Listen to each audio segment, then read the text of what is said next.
అందరికీ నమస్కారం. నేను మీ హిమా సుబ్రహ్మణ్యన్. హోమ్ కుకింగ్ తెలుగుకి స్వాగతం. పాయసం లేదా డెజర్ట్స్ అంటే మనం ఎప్పుడు కొంచెం స్పెషల్గా డిఫరెంట్గా ఉండాలి అని అనుకుంటాం. ఈ రోజు నేను మీకు ఒక మంచి క్లాసిక్ చెట్టినాడ్ స్టైల్ పాయసం రెసిపీ షేర్ చేస్తున్నాను. అయితే రండి, ఈ యమ్మీ చెట్టినాడ్ పళ్ళ పాయసం ఎలా తయారు చేయాలో చూద్దాం.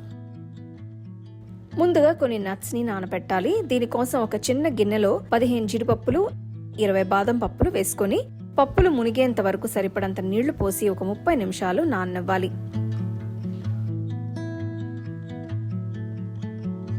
ఇంకొక చిన్న గిన్నెలో 2 టేబుల్ స్పూన్ల బియ్యం, 8 ఏలక్కాయలు వేసి సరిపడంత నీళ్లు పోసి దీన్ని కూడా ఒక 30 నిమిషాలు నానబెట్టాలి. ఒకవేళ మీ దగ్గర అంత టైం లేదు, త్వరగా చేసుకోవాలి అనుకుంటే వీటిని వేడి నీళ్లలో నానబెట్టుకోవచ్చు.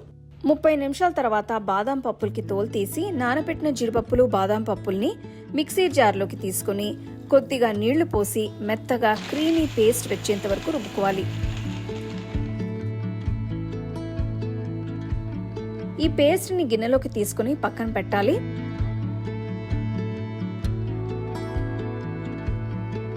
తర్వాత నానబెట్టిన బియ్యం, యాలక్కాయలు తీసుకుని కొద్దిగా నీళ్లు పోసి మెత్తగా రుబ్బుకోవాలి.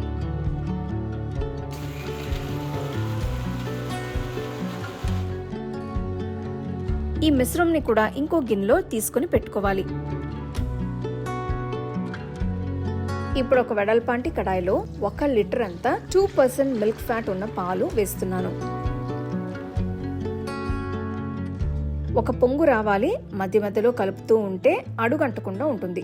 మీలో చాలా మంది ఫ్రూట్ కస్టర్డ్ ట్రై చేసి ఉంటారు. అయితే ఇలాంటి స్పెషల్ పాయసం ఎప్పుడైనా ట్రై చేశారా?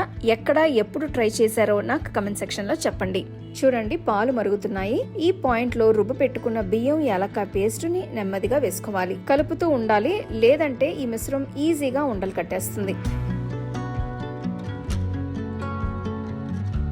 ఇప్పుడు రుబ్బుకున్న బాదాం, జీడిపప్పులు పేస్ట్ కూడా వేసి మంట తగ్గించుకుని బాగా కలుపుకోవాలి. ఈ పేస్ట్ మన పాయసంకి మంచి రుచి, అలానే టెక్స్చర్ ఇస్తుంది.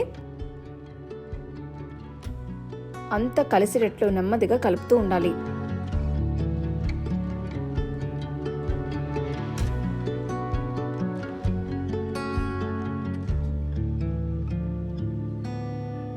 తర్వాత నేను స్వీట్నెస్ కోసం 200 గ్రాములు కండెన్స్డ్ మిల్క్ వేస్తున్నాను.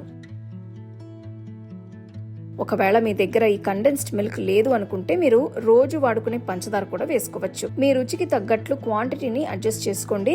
లో ఫ్లేమ్ లో ఉంచి పాయసంని కాసేపు మరగనివ్వాలి.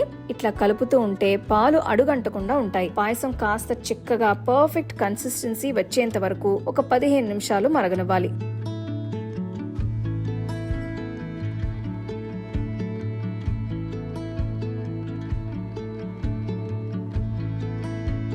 పదిహేను నిమిషాలు అయింది. ఈ పాయింట్ లో స్టవ్ ఆఫ్ చేసుకుని పాయసంని పూర్తిగా చల్లారించుకోవాలి. ఫ్రూట్స్ వేసుకునే ముందు ఈ స్టెప్ తప్పకుండా ఫాలో అవ్వాలి. పాయసం పూర్తిగా చల్లారిన తర్వాత పెద్ద గిన్నెలోకి ట్రాన్స్ఫర్ చేసుకోవచ్చు.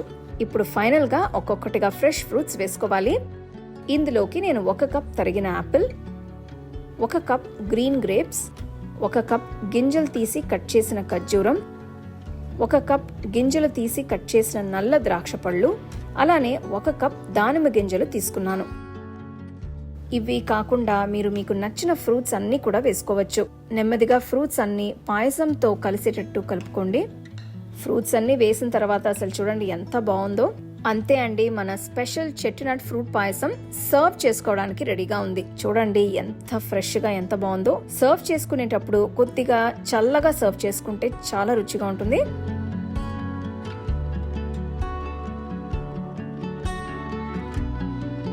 పళ్ళ పాయసం చల్లగా ఫ్రెష్ ఫ్రూట్స్ తో ఎంత రుచిగా ఉందంటే నేను చెప్పలేనండి. మిస్ అవ్వకుండా తప్పకుండా ఈ స్పెషల్ పాయసంని మీరు ట్రై చేయాలి. చూపించిన స్టెప్స్ అన్ని ఫాలో అవుతే మీకు పర్ఫెక్ట్ గా వస్తుంది. చూసారు కదా ఎంత ఈజీగా మనం ఈ స్పెషల్ పాయసం చేసుకున్నామో.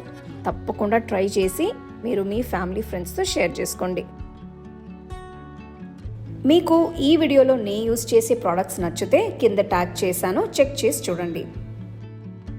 The second edition of the home cooking book is now available on Amazon as well as on shop.homecookingshow.in.